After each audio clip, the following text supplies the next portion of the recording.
They say reality cracked for exactly 4 minutes and 13 seconds. A moment when shadows moved like liquid and light bent in ways it shouldn't. When it was over, 80,000 people had changed. The government calls them spatial manipulation anomalies. The media calls them powered individuals. They call themselves Parallaxers. I document their stories, not because I want to, but because they demand to be told. The shadows whisper them to me. The spaces between moments reveal them, and reality itself seems to be using my words as a blueprint for something larger. These are their stories, or maybe their warnings, or maybe they're prophecies of what's still to come. These are the Parallaxers.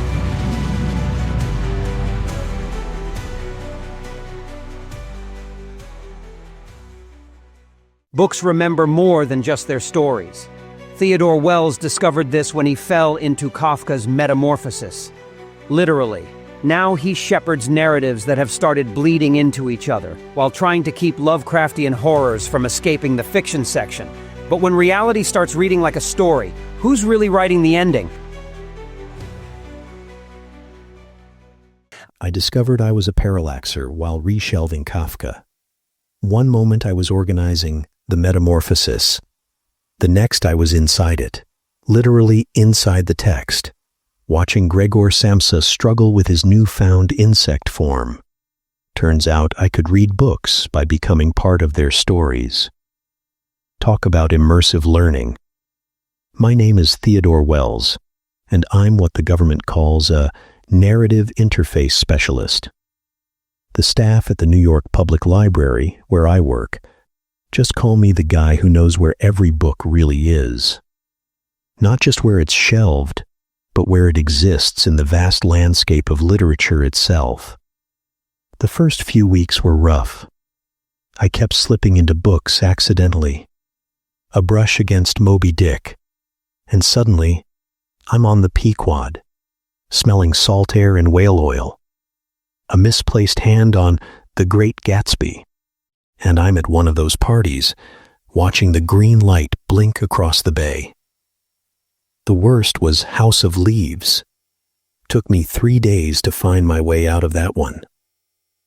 But here's the thing about being a literary parallaxer. The books remember me. And more importantly, they remember each other. I started noticing connections, storylines bleeding together at the edges, characters leaving footnotes for each other, plot points crossing over when nobody's watching.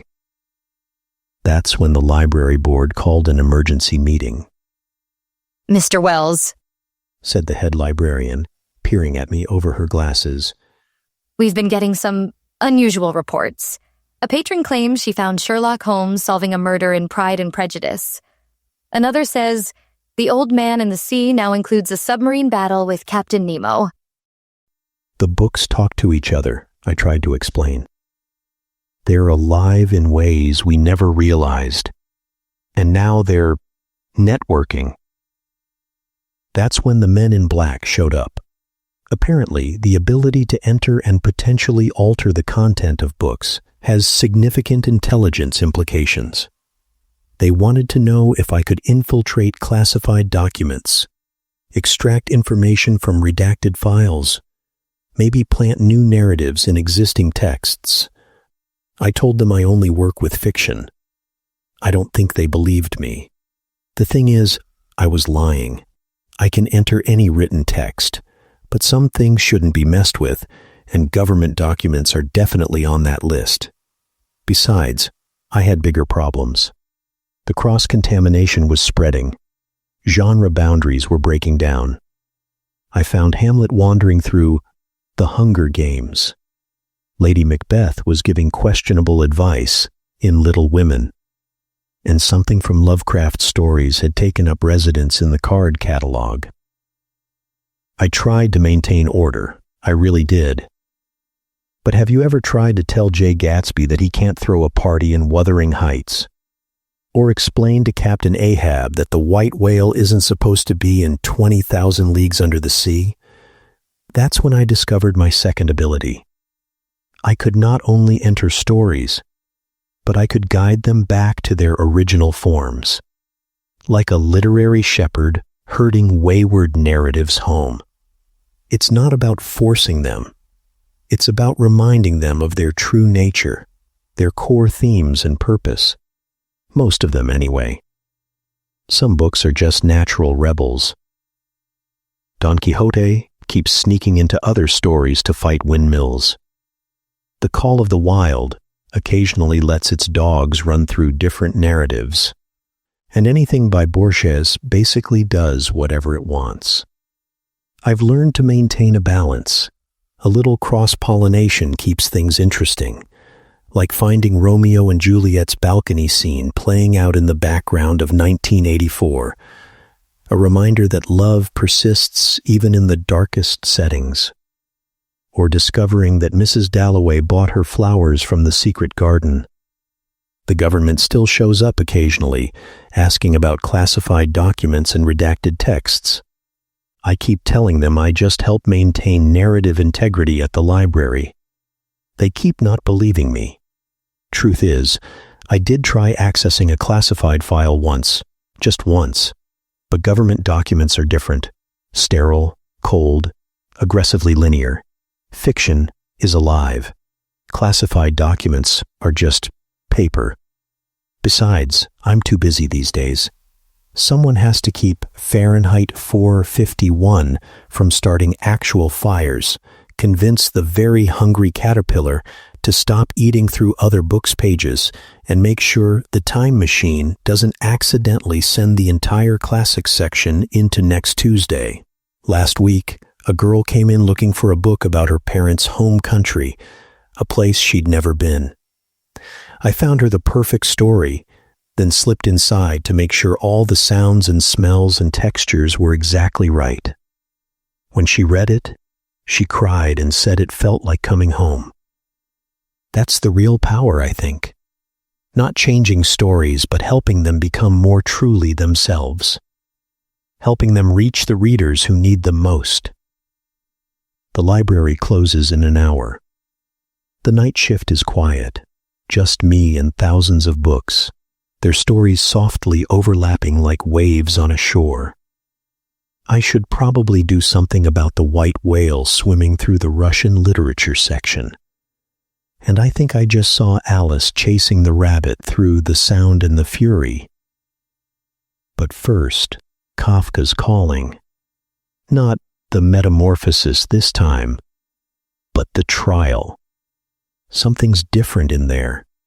A new passage forming like a crystal in a saturated solution. The books are still evolving, still growing, still telling new stories. Time to dive back in. Author's note: the New York Public Library still employs a narrative integrity specialist, though Theodor Wells' name appears in no official records. Patrons sometimes report strange occurrences, characters appearing in the wrong books, plot lines weaving between texts, the entire poetry section spontaneously rearranging itself into one long, interconnected verse. The library's official position is that these are simple filing errors. But if you look carefully, you might catch a glimpse of someone moving between the shelves, not just organizing books, but shepherding stories. Not all traitors wear their betrayal openly. Marcus Reeves hunts Parallaxers for the government, partnered with a man who can predict where powers will manifest. But when the surveillance tapes start showing impossible things, he discovers his partner's ability isn't prediction, it's rewriting time itself. Some lies can alter more than just the past. I knew something was wrong with Cooper when the surveillance tapes started looping. Not obvious loops, subtle ones. A pedestrian walking past twice, wearing slightly different clothes. A car changing color between frames. The kind of things most people would miss.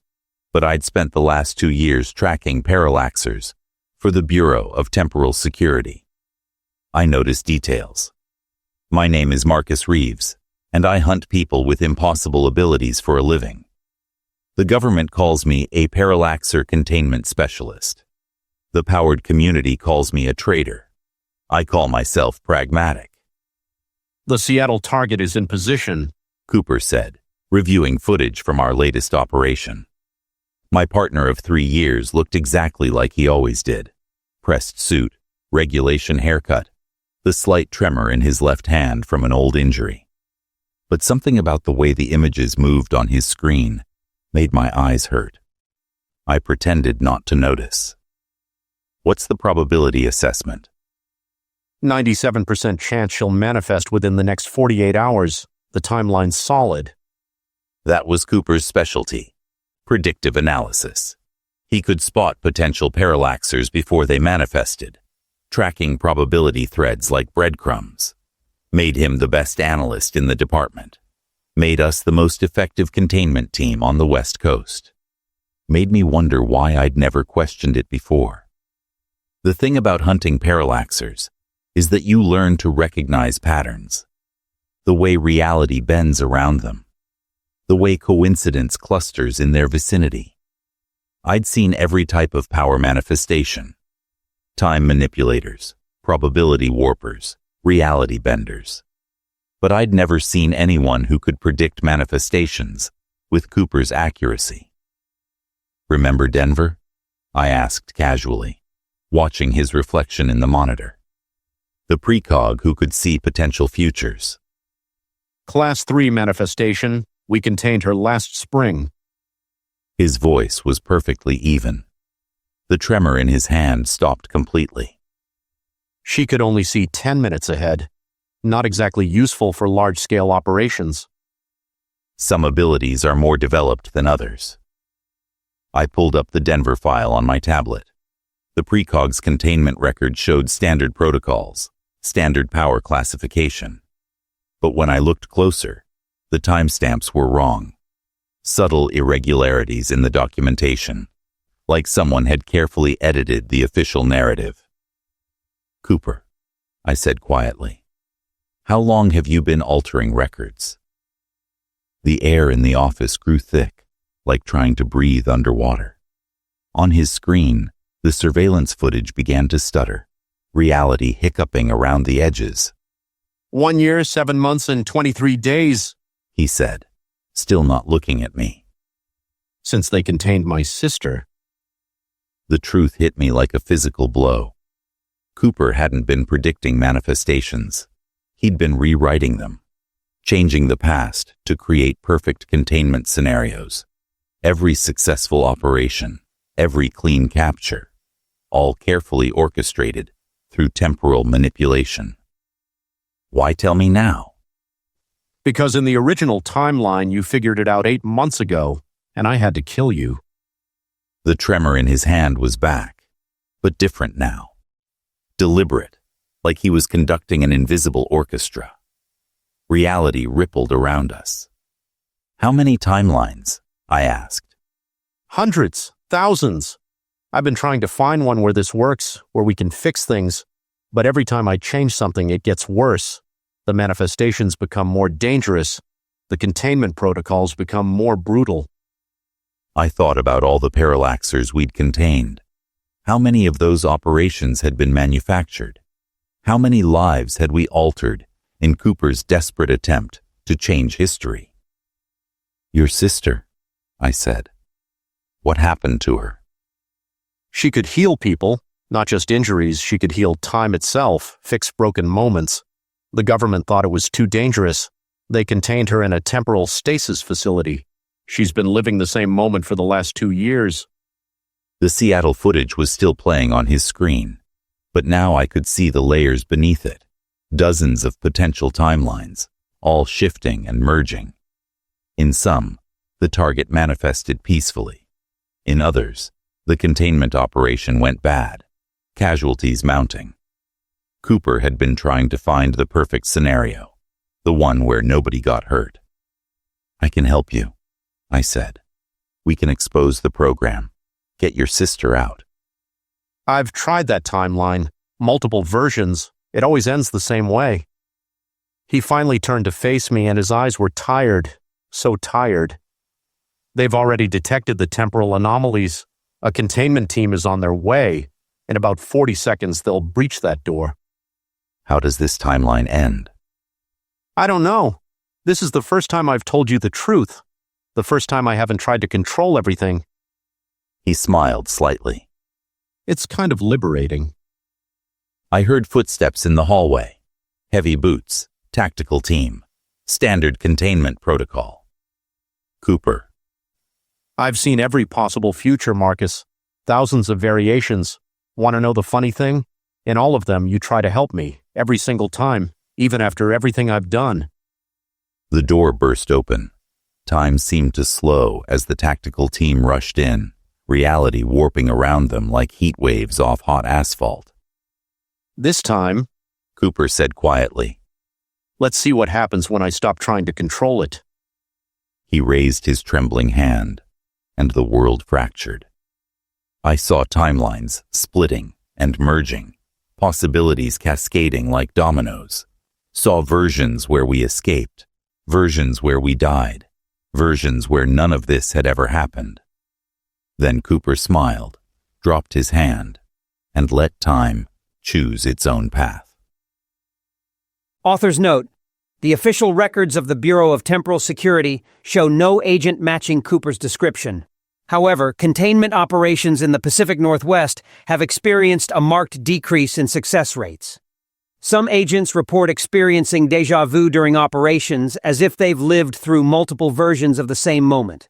And in certain temporal stasis facilities, monitoring equipment occasionally picks up anomalies, moments where time itself seems to be healing. A man who falls into books, and another who hunts his own kind. Funny how both their stories revolve around betrayal. Theodor betrayed by the narratives he tried to control, Marcus by the truth he refused to see. The shadows find this amusing. I've watched Marcus's partner rewrite time 13 times now. Each revision makes the shadows darker, the spaces between realities thinner. But it's the Lovecraftian horrors leaking from Theodor's library that truly worry me. For now, be careful which books you open. And if you notice reality starting to read like fiction, well, maybe skip the horror section. Until next time, this is the Parallaxers.